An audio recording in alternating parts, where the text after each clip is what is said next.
1918 թվականի օգոստոսի 1-ից իր գործունեությունը սկսած օրենսդիր մարմինը, խորհրդարանը, համարվում էր Հայաստանի Հանրապետության բարձրագույն իշխանությունը։ Ասել է Հայաստանը պարլամենտական գերակայության հանրապետություն էր։ 1918-ից 20 թվականներին խորհրդարանն ու կառավարությունը ընդունել են մոտ 1200 օրենք, ակտ ու որոշում,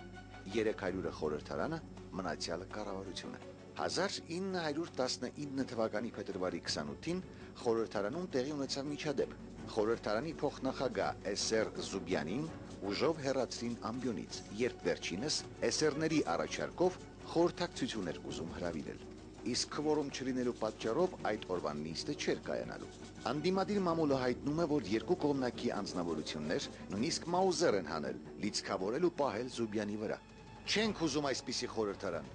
Մենք պահանջում ենք ընտրովի խորհրդարան։ Դուրս ինքնակոչ падգամավորներ, հնչել են հասարակության միջից։ Անշուշտ սա լուրջ ահազանգ էր Հայաստանի խորհրդի ճգնաժամի մասին։ 19 թվականի կեսերին, երբ Հայաստանի դրությունը, տնտեսական, մի քիչ սոցիալ-քաղաքականը կայունացել էր, Հայաստանի տարածքները ընդարձակվել էին, որոշվեց ստեղծել, ձևավորել արդեն ընտրովի խորհրդարան։ Արարատ Հակոբյան, պատմական գիտությունների դոկտոր, պրոֆեսոր։ Նախապես մշակվել էր ընտրությունների մասին օրինագիծը 10 գլուխներով 111 հոդվածներով, խորհրդարանը պետք է ունենար 80 պատգամավոր, ընտրելու իրավունք ունեին 20 տարին լրացած քաղաքացիները, երսեր քաղաքացի, ըստ որում առանց կրոնական, ազգային եւ այլ պատկանելիության բոլորը, այդ թվում նաեւ թույլատրվում էր Հայաստանի խորհրդարանի ընտրության մասնակցելու գաղթականությանը, ըստ էության նրանց տրվեց քաղաքացիության իրավունք։ Խորհրդարանի երկրորդ կազմը ձևավորվել է համաժողովրդական ընտրությունների միջոցով, որի նախադեպը չկար հայ ժողովրդի պատմության մեջ։ Ընտրությունները տեղի են ունեցել 1919 թվականի հունիսի 21-ից 23-ը։ Ընտրվել է 80 պատգամավոր, որից 3-ը կին։ Անշուշտ խորհրդարանի ընտրությունների ժամանակ թույլ են տրվել նաև ընտրախախտումներ, իդեպ ասեմ այս ժամանակաշրջանում ընտրախախտումների օրինակ ցուցանիշ դրսևորումներ են եղել այն, որ ընտրությունների ժամանակ, ասենք ընտրողներին բաժանվել են ալյուր եւ սերմացու, այսինքն որոշ տեղերում գավառական կոմիսարները որոշ ճնշումներ են գործադրել, կամ թե եղել է ընտրացուցակներում մեռած հոգիներ, կամ արձանագրվել է դեպք, երբ ընտանիքի տվյալ ծխի գլուխը գնում եւ ընտրում էր փաստորեն ընտանիքի բոլոր անդամների անունից։ Պատմության մեջ առաջին հայ կին պատգամավորներն էին Կատարինե Զալյան-Մանուկյանը, Վարվարե Սահակյանը եւ Պերճուհի Բարսեղյանը։ Առաջինը բժշկուհի էր, մյուս երկուսը մանկաբաժներ։ Երեքն էլ հայ ազատագրական շարժման եւ պետական նշանավոր գործիչների կանայք էին։ Արամ Մանուկյանի հետ Կատարինե Զալյան ամուսնացել է 1917 թվականին Արմավիր գյուղում։ Ակտիվ հասարակական եւ մասնագիտական աշխատանք էր կատարում, օրնի բուն ջանում օգտակար լինել համաճարակներից տառապող բազմահազար գաղթականությանը։ Ցավոք տիֆով վարակվեց եւ 1919-ի հունվարի վերջին մահացավ ամուսինը Արամ Մանուկյանը։ Կատարինեն խորհրդարանի բժշկասանիտարական հանձնաժողովի անդամ էր, ունեցել է մի դուստր։ Վարվարե կամ Վարյա Սահակյանը խորհրդարանի առաջին նախագահ Ավետիք Սահակյանի կինն էր, ծնունդով լոռեցի։ Նա միաժամանակ ընդգրկված էր խորհրդարանի մշտական հանձնաժողովներից երկուսում՝ աշխատանքի ու խնամատարության եւ դպրոցական կրթական։ Առավել ակտիվ է եղել նրա գործունեությունը կրթական հանձնաժողովում։ Պերճուհի Բարսեղյանը խորհրդարանի երրորդ կին падգամավորը ընդգրկված էր դպրոցական կրթական հանձնաժողովում։ Նա դաշնակցության արևմտյան բյուրոյի անդամ Սարգիս Բարսեղյանի կինն էր, արդեն այրի։ Բարսեղյանը զոհվել էր մեծ եղեռնի ժամանակ։ Ընտրությունները հիմնականում անցկացվել է համամասնական համակարգով, այսինքն մաժորիտար մեծամասնական անհատական ընտրություն չկա, կուսակցական ցուցակներով։ Սա ինքնին ցույց է տալի, որ ժողովուրդը արդեն հստակ պատկերացնում է, թե որ կուսակցություն ինչ արժեքների, ինչ հայացքների, ինչ մոտեցման։ Այսինքն միայն համամասնական կուսակցական ցուցակներով են ընտրությունները անցկացվել, իրականացվել։ Ըստ որում ընտրարշավի ժամանակ ընտրախախտումները այն է, որ պատռել են այդ գովազդները, ծեծկրտուկ է, նույնիսկ աշտարակում Էջմիածնում ծեծկրտուկ է եղել տարբեր քաղաքական ուժերի միջև։ Գոյության 2.5 տարիներին հանրապետություն ունեցել է 4 վարչապետ եւ կազմվել 5 կառավարություն։ 2 անգամ վարչապետ է ընտրվել Հովհաննես Քաջազնունին, նրան հաջորդել են Ալեքսանդր Խատիսյանը, Համո Օհանջանյանը եւ Սիմոն Վրացյանը։ Այս գեղատեսիլ ճարտարապետական շատ բարդ եւ գեղեցիկ լուծումներով կառուցված այս շենքը եղել են ցարական Ռուսաստանի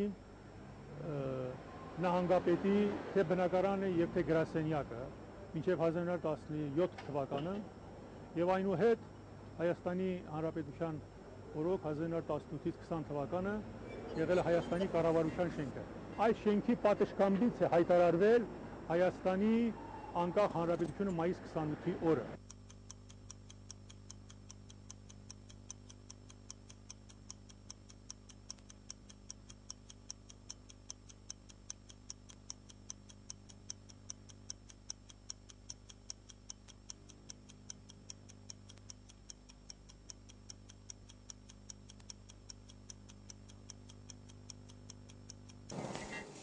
Դուք տեսնում եք Համո Օհանջանյանի Հայաստանի Հանրապետության երրորդ վարչապետի տունը, որի մասին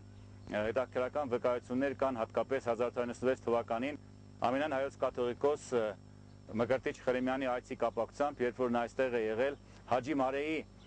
հյուրը դարձել եւ տեսել Համո Օհանջանյանի եւ նրա եղբայրների ու քույրերի հզոր բազմանդամ ընտանիքի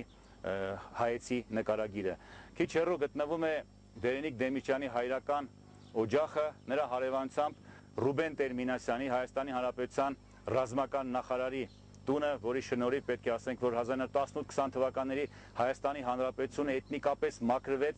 օտար տարրերից եւ վերականգնեց իր նախկին պատկերը։ Նրա հարևանությամբ Հայաստանի Հանրապետության առաջին հանրապետության արտադրության նախարար Ռուբեն Դարփինյանն էր, Արտաշես Չիլինգարյանը։ Ախալքալաքում այժմ էլ ապրում են Չիլինգարյաններ, Դեմիր Ջողլյաններ, որոնք հիշեցնում են այդ հզոր տոհմերը։ Ախալքալակից էր նաև Հայաստանի Հանրապետության առաջին վարչապետ Հովհաննես Քաջազնունին, մտավորական մի հզոր անձնավորություն, որի հայրը եղել է Ախալքալակի Սուրբ Խաչ եկեղեցու քահանան, ապա դարձել է ավագ քահանան ամբողջ գավառի։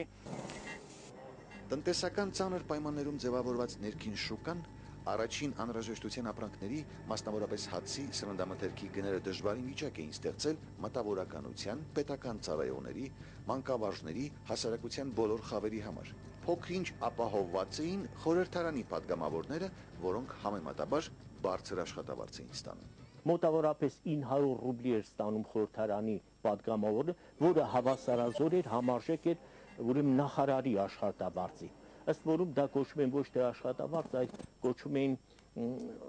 այսպես օրապահիկ էին կոչում իրեն որպես այդպեսին։ Խորհրդարանի ուրեմն խոսնակը, նախագահը ստանում էր եւս 600 ռուբլի, դրանից ավել, մոտավորապես 1500 ռուբլու չափով էր ստանում։ Եթե բացակայում էր նիստերից, ապա այդ բացակայած օրերի համապատասխան աշխատավարձը նրա կտրվում էր, աշխատավարձ չէր ստանում։ Շուկայական բարձր գները անելանելի վիճակ էին ստեղծել հատկապես գյուղացիության համար։ Հայաստանի աշխատավոր թերթում 1919 թվականի ապրիլի 25-ին տպագրվել է Նոր Բայազետի գավառի Վերին Ղարանլուղ ներկայի Գեխոբիտ գյուղից ստացված նամակը։ Սրանից մի քանի օր առաջ մի գաղթական սովածությունից մեռավ տեղացի Խաչատուրի դռանը։ Գյուղում ապրում է 1000-ից 1200 շունչ գաղթական, իսկ բնակիչ գյուղացիք 2300 շունչը։ Հացի գինը բարձրացել է, մեկ փուտ սորենը 300-ից 400 ռուբլու, գարին 200 ռուբլու, մյուս մթերքները կրկնապատիկ եւ եռապատիկ գին են ստացել։ Թերթը համանման նամակներ է տպագրել տարբեր գավառների գյուղերից, իսկ մայիսի 21-ի համարում Կողբից ուղարկված նամակում ասվում է, որ աղահանքում հացի գրվանքան 15 ռուբլի է։ Նույն մայիս ամսին կառավարությունը ազգայնացրեց Կողբի աղահանքերը եւ պետական միջոցներով կազմակերպեց աղի արտադրությունն ու վաճառքը։ Ահա այսպիսի բարձրորակ աղ էր արդյունահանվում Կողբում։ 1920 թվականին արդեն համեմատաբար կարգավորվում են շոկայական գները, ապրուստի պայմանները բարելավվում են։ Փետրվարի 7-ին Երևանի շոկայում գրանցվել են մթերքի հետևյալ գները. 1 ֆունտ հացն արժեր 26-ից 28 ռուբլի, միսը 70-ից 140, լոբին 35, պանիրը 60-ից 100, կարագը 180-ից 200, մեղրը 170-ից 180, անկույզը 40 ռուբլի։ Գրանցվել է նաև տարադրամի փոխարժեքը։ Մարտի 1-ին 1 դոլարն արժեր 580 ռուբլի, 1 թուրքական ոսկին 3000 ռուբլի, 1 ֆունտ ստերլինգը 2000 ռուբլի։ Որպեսզի պատկերն ավելի պարզ դառնա, հավելենք աշխատավարձի չափերը։ Նվազագույն աշխատավարձը 2000 ռուբլի էր, ամենաբարձրը 8150, որը ստանում էր վարչապետը։ Նախարարները ամիսը ստանում էին 7450 ռուբլի, պատգամավորները 6800, հաշտարար եւ մյուս դատավորները 6600 ռուբլի։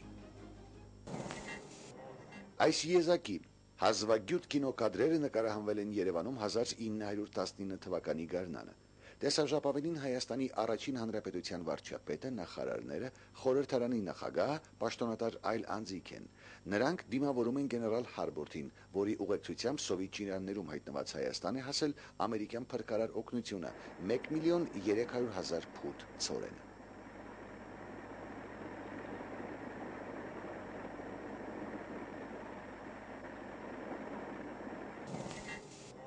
Սովի համաճարակների դեմ պայքարող նորանկախ երկիրը չէր մոռանում, որ առջևում աշուն է։ Դպրոցական տարվա սկիզբը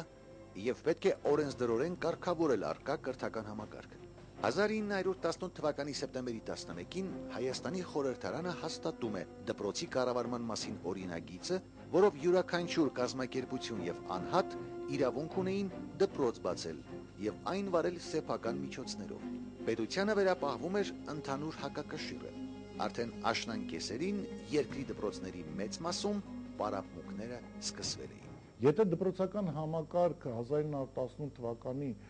հոկտեմբերին արդեն գործում էր, չնայած դպրոցները բավականին սակավաթիվ էին, ապա պետք է ասել, որ աստիճանաբար տեղի էր ունենում առաջընթաց։ 1918 թվականի նոյեմբերին ստեղծվեց առաջի կոալիցիան։ Գուրգեն Վարդանյան, պատմական գիտությունների թեկնածու։ Կրթության նախարարի պաշտոնը տրվեց ժողովրդականներին։ Կրթության նախարար դարձավ Աթարբեկյանը, իրավաբան, Թիֆլիսահայ, սակայն նա նույնիսկ ցանկացավ իր գործունեությունը ծավալել Երևանում։ Եվ հիմնականում այս պաշտոնը մինչև կոալիցիայի քայքայումը 1919 թվականի հուլիսը ղեկավարում էր ժողովրդական Գևորգ Մելիք Ղարագյոզյանը, որը բավականին մեծ դեր խաղաց մշակույթի եւ կրթության զարգացման գործում։ Հիմնականում Գևորգ Մելիք Ղարագյոզյանի եւ այն սակավաթիվ հայ մտավորականների ջանքերի շնորհիվ է, որ կազմվեցին մի շարք օրենսդրական ակտեր։ 1918-19 ուսումնական տարում հանրապետությունում ընդամենը գործել են 133 տարրական եւ 10 միջնակարգ դպրոցներ, որոնք ընդհանուր հաշվով ունեցել են 14273 քսաներ։ Դասավանդել են 490 ուսուցիչ-ուսուցչուհիներ։ Հայկական բազմաթիվ դպրոցներ էին գործում հարևան հանրապետություններում։ Միայն Վրաստանում գործում էր 80 դպրոց։ 1919-20 թվականներին գործում էին շուրջ 456 դպրոցներ, 130 դպրոցի, 133 դպրոցի փոխարեն։ Բացի այդ, 11000 աշակերտի փոխարեն արդեն ուսանում էին մոտ 30000 աշակերտներ։ 10 դպրոցի փոխարեն կար 20 միջնակարգ դպրոցներ։ Զգալիորեն ավելացել էր ուսուցիչների թիվը, բացվել էր մանկավարժական դասընթացներ, նախատեսվում էր, որպեսզի տարբեր շրջաններում գործեին դասընթացներ, որտեղ պետք է ուսանեին տարրական եւ միջնակարգ դպրոցի ուսուցիչները, ավելացնեին իրենց գիտելիքները։ Կրթական համակարգը արդեն 1919 թվականի վերջին սկսել էր գործել ամբողջությամբ։ Կային այնպիսի դպրոցներ, որոնք արդեն վայելում էին հասարակության ուշադրությունը եւ նրանք կարևոր դեր էին խաղում եւ իրենց հետևից էին տանում մնացած դպրոցներին։ Այդպիսին էր Գայանյան օրիորդաց դպրոցը, Արական դպրոցը, գիմնազիան եւ Պուշկինյանը եւ մնացածը։ Կրթական լուսավորչական գործի նվիրյալներ էին Եգիպտոսում բնակվող մեծահարուստ եղբայրներ Գրիգոր եւ Կարապետ Մելքոնյանները։ Նրանք Եգիպտոսում խոշոր ծխախոտարդյունաբերողներ էին, ունեին ծխախոտարդյունաբերական խոշոր ֆաբրիկա։ Խաչատուր Դադայան, լրագրող, հրապարակախոս։ 1919 թվականին կրտսեր եղբայրը Կարապետ աղան, հաշվի առնելով մահամերձ եղբոր վիճակը, Հայաստանի առաջին հանրապետության կառավարությանը տեղեկացրեց, որ իրենք մտադիր են իրենց ամբողջ ժառանգությունը, ամբողջ ունեցվածքը շուրջ 600,000 ֆունտ ստերլինգ նվիրաբերել հանրապետությանը։ Այդ նվիրատվությունը ի վերջո կատարվեց, ճիշտ է շատ ավելի ուշ եւ ոչ Հայաստանի Հանրապետությանը, բայց հետաքրքիրն այն է, որ 1919 թվականին Հայաստանի Հանրապետության կառավարությունը Կարապետ Մելքոնյանին շնորհեց զարմանալի անվան մի պատվավոր կոչում, դա կոչում էր Ազատ Հայաստանի Հանրապետության արտասահմանյան հայ քաղաքացի, եւ դա առաջին դեպքն էր։ 1918 թվականին թե Երևանում եւ թե Հանրապետության մյուս քաղաքներում գրեթե չէին գործում մշակութային հաստատությունները։ Փակվել կամ այլ նպատակների էին ծառայում Երևանի քաղաքային ակումբը, Ջամփոլադյանի թատրոնը, Ապոլո եւ Իլյուզիոն կինոթատրոնները, անբարենպաստ պայմանների հետևանքով փակվել էին Ալեքսանդրապոլի ժողովրդական տունը, Էջմիածնի թանգարանը, չէին գործում թատերական, երաժշտական խմբերը։ 1918 թվականին, երբ ճանաչված դերասան Հովհաննես Զարիֆյանը հյուրախաղերով հանդես էր գալիս հայրենի Ալեքսանդրապոլում, սկսվեց թուրքական արշավը։ Թուրքերին գերի ընկած դերասանը միայն 5 ամիս անց կարողացավ վերադառնալ Երևան։ Եվ անմիջապես էլ Երևանում ստեղծեց թատերական խումբ։ Առաջին ներկայացումը, որ 1918 թվականի դեկտեմբերին էր, Քինը պիեսն էր։ Գլխավոր հերոսին մարմնավորել էր Երևանի պարետ Արշավիր Շահ Խաթունյանը, հայ թատրոնի նշանավոր դեմքերից մեկը։ Չնայած տիրող ծանր վիճակին, ներկայացումներն ընթանում էին լեփ-լեցուն դահլիճում։ Հովհաննես Զարիֆյանի թատերական խումբը հաճախ հյուրախաղերի էր մեկնում Հայաստանի գավառներ։ Երկիրը եւ կռվում էր, եւ պայքարում թշնամիների սովի ու համաճարակի դեմ, եւ չէր մոռանում ժողովրդական պետական նշանակության տոները։ 1919 թվականի հունվարի 17-ի նիստում Հայաստանի խորհրդարանը ընդունեց օրենք Հայաստանի Հանրապետության մեջ սահմանված տոների մասին։ Համընդհանուր պետական տոներ էին Նոր տարի ամանոր, Քրիստոսի ծնունդ եւ մկրտություն, Տյառնընդ առաջ, Վարդանանց, Բարեկենթան, Լուսավորչի մուտնի վիրապ, Զատիկ, Համբարձում, Թարգմանչած։ Պետական տոնատիսական համակարգում ընդգրկվեցին մոտ 12 տոն, որոնց մեծամասնությունը ավանդական կրոնաավանդական տոներն էին։ Աշխարհիկ բնույթի 3 տոներ ընդհանրապես մտան, դա հայոց պարլամենտի բացման օրն էր, ռուսական հեղափոխության տոնը եւ աշխատավորների միջազգային օրը, աշխատավորների օրը մայիսի 1-ը։ Սամվել Մկրտչյան, պատմական գիտությունների թեկնածու, ազգագրագետ։ Շատ քիչ բան էր փոխվել եկեղեցական կանոններով, 4-րդ դարից սկսած, ասենք, քրիստոնեության մուտքից սկսած Հայաստանում, բայց դարձյալ պետական երանգավորում տրվեց, հատկապես խոսքը վերաբերում է Վարդանանց տոնին, օրինակ։ Վարդանանց տոնը մեծ շքերթային, ռազմական շքերթային հանդիսություններով էր նշվում։ Մեծ զորահանդես տեղի ունեցավ 1919 թվականի դեկտեմբերին Վարդանանց տոնի առթիվ Երևանի Սուրբ Պողոս Պետրոս եկեղեցու առջև։ Ինչպես ժամանակի մամուլն է ներկայացնում, ժամը 11-ին Երևանի զինվորական մի գումարտակ մուզիկի առաջնորդությամբ բարձրացավ Աստաֆյան փողոցով եւ շարվեց եկեղեցու մոտ։ Քիչ հետո եկան զինվորական նախարարը եւ գեներալ Նազարբեկյանը, այնուհետև վարչապետ Խաբեսյանը, խնամատարության մինիստրը, պարլամենտի անդամները եւ ուրիշ պետական բարձրաստիճան այրեր։ Կատարվեց եկեղեցական արարողություն ի հիշատակ Վարդան Զորավարի, որից հետո մինիստրը նախագահը դիմեց զինվորներին հետեւյալ ճառով. Այսօր մեր անկախ հանրապետությունը գոյություն ունի մեր քաջարի զինվորների ու սպաների թափած արյան գնով։ Մենք չենք կարող անտարբեր լինել, երբ ադրբեջանյան 1000-ից ավելի զինվորներ տաճկական գեներալների ու փաշաների առաջնորդությամբ պատրաստվում են Շուշիից հարձակվել Զանգեզուրի վրա եւ ուզում են կտրել Ղարաբաղն ու Զանգեզուրը մեզանից։ Հայ զինվորները երբեք թույլ չպիտի տան այդ բանը։ Այստեղ է եղել Պողոս Պետրոս եկեղեցին, որը ժամանակի ընթացքին իհարկե քանդվել եւ հիմա տեղը կառուցվեց կինո Մոսկվան։ Մաբուգյան 6-ում գտնվող այդ շենքի պատշգամբը եղել այդ զորահանդեսների, ուրեմն հյուրերի ընդունելության ուրեմն վայրը։ Նորություններ բանակի տոնը։ Իհարկե Վարդանանց տոնի մեջ ներառում էր, ասենք, բանակի հետ կապված որոշակի խորհրդանիշներ, բայց դեկտեմբերյան բանակի տոնը դարձյալ պետական նախաձեռնությամբ, շքերթներով, հրավառություններով, Հայաստանում գյուղական, քաղաքային միջավայրներով Բայազետից սկսած մինչև Մարգարա, չեմ ասում Երևանի մասին, ինչ շքով մեծ շքեղ հանդիսությամբ էր նշվում Վարդանանց բանակի տոները։ Զինվորականներն ամենուր էին, թե Հայաստանի մայրաքաղաքում, թե գավառներում տեղի ունեցող իրադարձությունների եւ միջոցառումների ժամանակ։ Հայկական բանակի կազմում ընդգրկված էին միլիցիոներական 3 զորամիավորում։ Երկրի բանակի ղեկավարությունը ամսե-ամիս նոր ձեռնարկներ էին իրականացնում հայկական զինված ուժերի գործունեությունը կանոնակարգելու, մարտունակությունը բարձրացնելու ուղղությամբ։ 1919 թվականին հայկական առանձին դիվիզիան ենթարկվեց վերակազմավորման։ որի հետևանքով զգալիորեն աճեց ոչ միայն հայկական զինված ուժերի թվականակը, այլև զորամասերի թիվը։ Մուրադ Կարապետյան, պատմական գիտությունների դոկտոր։ Մեկ առանձին դիվիզիայի փոխարեն ստեղծվեցին 3-ական հետևակային, մեկական հետյալ եւ հրետանային բրիգադներից եւ առանձին մասնագիտացված ստորաբաժանումներից եւ զորամասերից բաղկացած մի բանակ։ Հայկական բանակը բաղկացած էր մշտական եւ կամավորական զորքերից։ Մշտական զորքերից էին հետևակային, հրետանային, տեխնիկական, բերդապահ, ինչպես նաև վարդան զորավար, սասուն, ազատամարտ զրահագնացքները։ Հայաստանի Հանրապետության բանակի սպաներին եւ զինվորներին թույլատրված էր կրելու նախկինում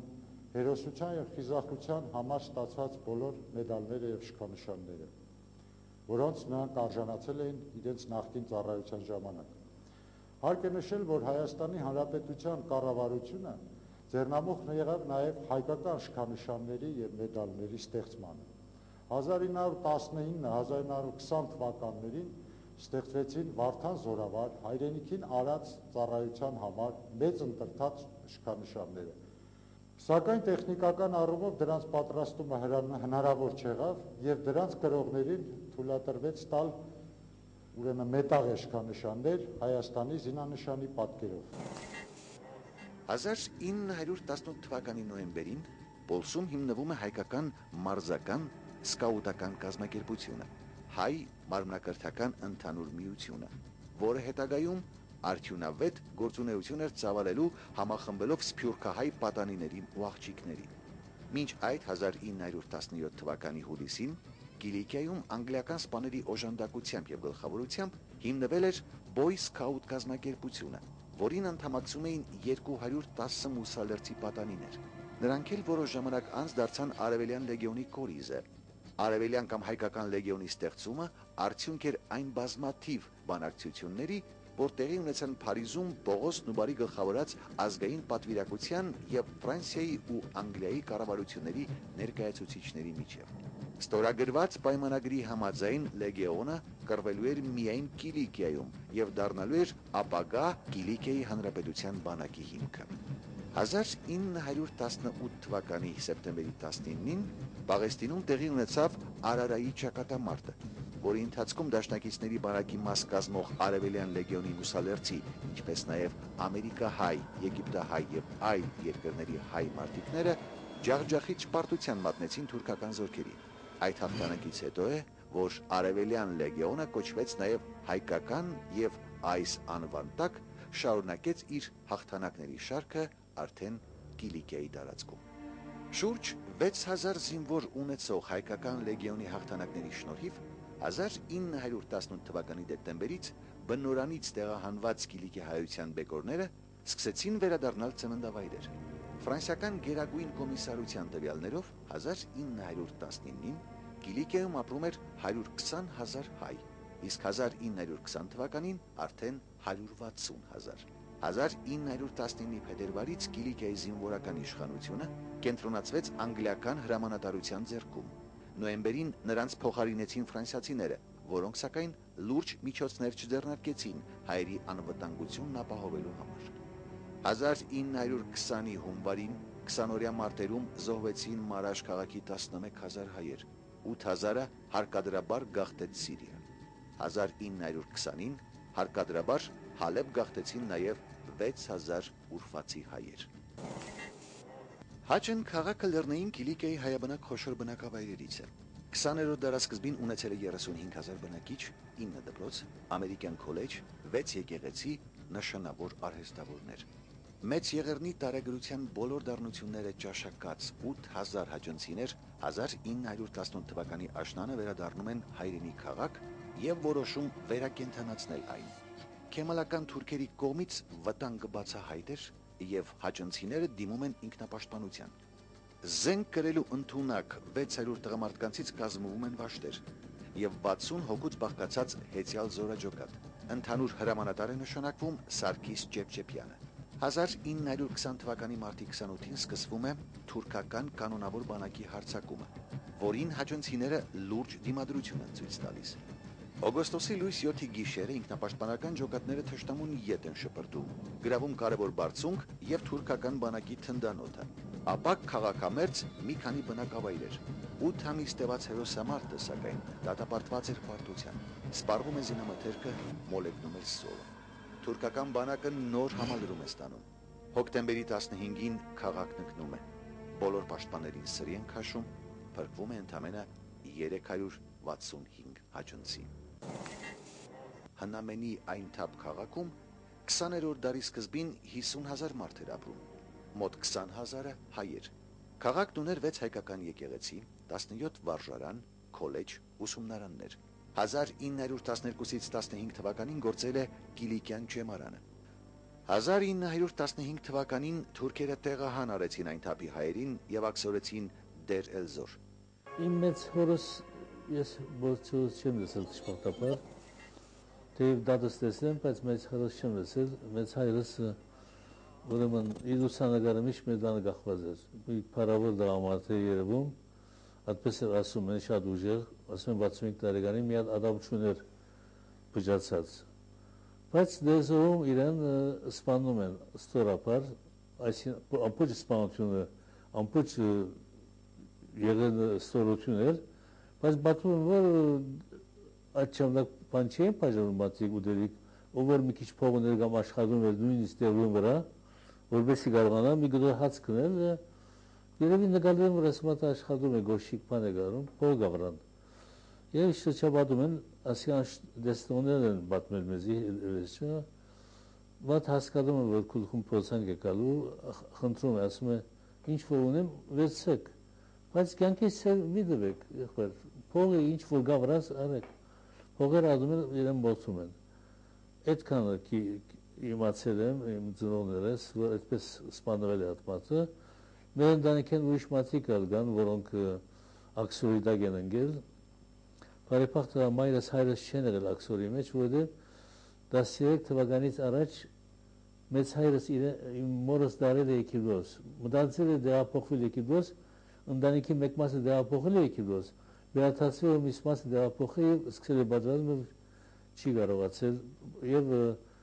ջամփայլալ եւ դարել աքսոր այնտեղ սպանել։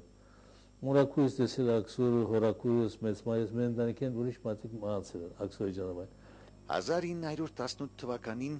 Մուդրոսի զինադադարից հետո հայրենի քաղաք վերադարձան մոտ 10,000, սակայն կրկին անապահով կացություն ստեղծվեց եւ հայ բնակչությունը պատրաստվեց դիմադրության։ 314 օր է տևել այն թափի ինքնապաշտպանությունը, որը կազմակերպել եւ ղեկավարել է ազգային միությանը կից ստեղծված զինվորական մարմինը։ 1920 թվականի ինքնապաշտպանական կռիվներին մեծ օգնություն է ցուցաբերել 1915 թվականին Բոստոնում հիմնադրված այն թափի ամերիկահայոց ուսումնասիրած միությունը։ Իսկ երբ 1921-ին այն թափի հայությունը հույսը կտրած ֆրանսիական զորքերից ստիպված թողեց ծննդավայրը, միությունը օգնություն կազմակերպեց Սիրիայում, Լիբանանում եւ այլուր ապաստանած տարագիր հայրենակիցներին։ Լանք Բոստոն, լանք Լոս Անջելես, լանք Հալեբ կամ Բեյրութ, մենք մեկ հոգիով գաշխատենք, իբր մեր ծնողներուն հոգիով։ Ես այնտեղ չեմ ծնած, բայց եւանդես պատմությունները այնտեղին ինձ շատ բան սորվեցած են, ծնողքս եղած են շատ լավ ասայիններ, պատերազմի ժամանակ այնտեղի բաբաս գրված է, նույնիսկ ես նկարներ ունիմ, եւ մեզի հիշտակ ցկերեն, որ այնտեղին դեսակը հերոս է, պետք է ապրի եւ ապրեցնե։ Ողբերգական վախճան ունեցավ նաև հայ ազգային ազատագրական պայքարի միջնաբեր ձեյթունը։ 1919 թվականին բնորան վերադարձան 1058 փրկվածներ, որոնց 1920 թվականին սպանեցին քեմալականները։ Դառներ հայության հիասթափությունը։ Թեև 1920 թվականի օգոստոսի 4-ին Ադանայում Միհրան Դամատյանի գլխավորությամբ հռչակվել էր Կիլիկիայի հայկական կառավարությունը, սակայն 1921 թվականի հոկտեմբերի 20-ին Անկարայի պայմանագրով ֆրանսիացիները Կիլիկիան հանձնեցին Թուրքիային։ Այդպես Կիլիկիան իսպառ զրկվեց հայ բնակիչներից։